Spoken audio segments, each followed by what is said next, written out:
ሰላም ጤና ይስጥልን ውድ የቻናላችን ተከታዮች፣ በዛሬው ዝግጅታችን በዓለም የሰው ልጅ ታሪክ ውስጥ የስልጣኔ አሻራ የሆኑ አሰራራቸው እጅግ ውስብስብና ሚስጥራዊ የሆኑ ታላቅ የኪነ ህንጻ ጥበብ ያረፈባቸው የሀገራትን ባህል፣ እምነትና ስልጣኔ የሚያንጸባርቁ 6 ሐውልቶችን ከግንባታ ምክንያታቸው ካስቀጠሯቸው እድሜዎችና በዓለም ዝነኛ የሆኑባቸውን መንስኤዎች እናቀርብላችኋለን።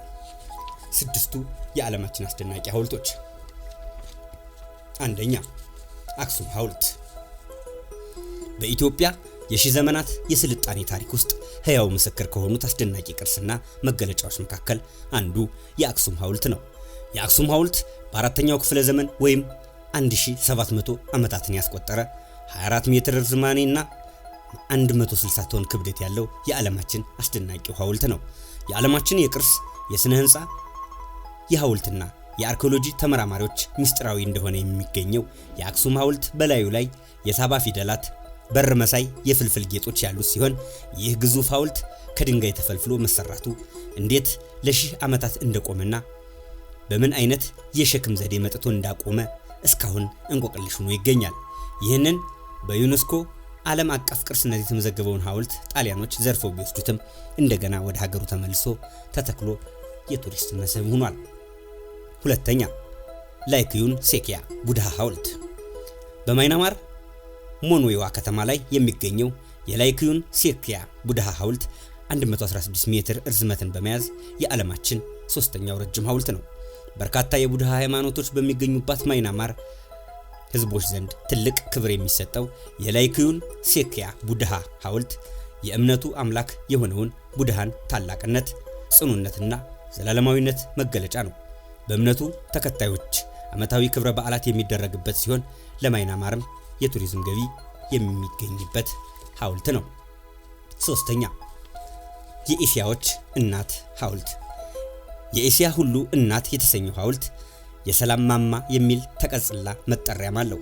የቅድስት ድንግል ማርያም የተቀደሰ መታሰቢያ እንደሆነ የሚነገርለት ይህ ሐውልት የኤሳውያን ሁሉ የአንድነትና የሰላም ምልክት ተደርጎ ይቆጠራል። በፊሊፒንስ ባታንጋስ ከተማ ላይ ያለው የኤሲያ ሁሉ እናት ሐውልት የቅድስት ማርያም ምስል የያዘና 98.15 ሜትር ርዝመት ያለው ሐውልት ነው። በፊሊፒንስ ህዝቦች ዘንድ ሞንቴ ማሪያ የሚል መጠሪያ ያለው ሲሆን ሐውልቱ የቆመውና የተገነባው እጅግ ውብ በሆኑ ህንፃ አናት ላይ ነው። አራተኛ፣ ታላቁ የታይላንድ ቡድሃ ሐውልት። በደቡብ ምስራቅ እስያ ከሚገኙት ሐውልቶች መካከል ይህ ታላቁ የታይላንድ ቡድሃ ሐውልት በሁለተኛ ደረጃ ላይ ይገኛል። በዓለም ደግሞ 9ኛው ረጅም ሐውልት ነው። የቡድሃ ሃይማኖት ቀሳውስቶችና የእምነቱ ተከታዮች ጸሎትና ክብረ በዓላት የሚከውኑበት እጅግ ሰፊ የማመስገኛ ስፍራ ያለው ይህ ሐውልት እጅግ ውብ በሆነ የወርቅ ቅብ ያጌጠና በጠንካራ ኮንክሪቶች የተገነባ ነው። ታላቁ የታይላንድ ቡድሃ ሐውልት የተገነባው በ18ኛው ክፍለ ዘመን በታይላንዱ ንጉስ ቡሃ ሚቦል ትዕዛዝ ነው። ሐውልቱ በተለያዩ ጦርነቶች ሳቢያ 18 ዓመታትን ፈጅቶ የተጠናቀቀ ሲሆን ትልቁ ቡድሃ በወርቅ ቅብ አጊጦ እግሮቹን አነባብሮ ተቀምጦ የሚያሳይ ምስልን ከመያዙም በተጨማሪ ዙሪያውን በተለያዩ አበቦችና ፓርኮች ያጌጠ ነው። ታላቁ የታይላንድ ቡድሃ ሐውልት 92 ሜትር እርዝማኔ ሲኖረው በየዓመቱ የቡቻ ቀን የተሰኘ ክብረ በዓል ይቀርብበታል። አምስተኛ፣ የአንድነት ሐውልት።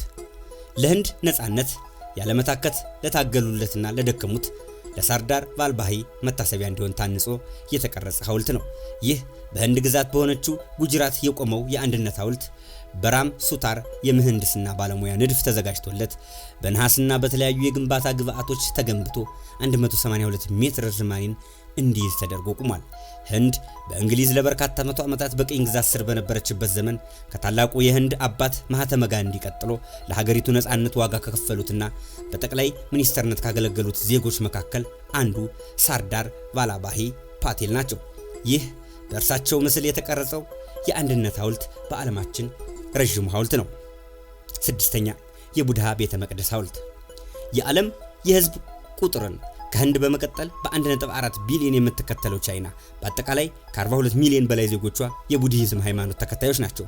ለዚህ እምነት ተከታዮች ዋነኛ መገለጫና ማምለኪያም ቤተ መቅደሳቸው ደግሞ የቡድሃ ሐውልት ነው። 128 ሜትር ርዝመት ያለው ከነሐስና ከወርቅ የተገነባው የቡድሃ ቤተ መቅደስ ሐውልት በሉሻን ግዛትና በቡድሃ ቀሳውስቶች በምትመራው ሄናን ከተማ ላይ ይገኛል። በሐውልቱ ዙሪያም እጅግ ማራኪ ቤተ መቅደሶች፣ ገዳማትና የተፈጥሮ ስፍራዎች ይገኛሉ።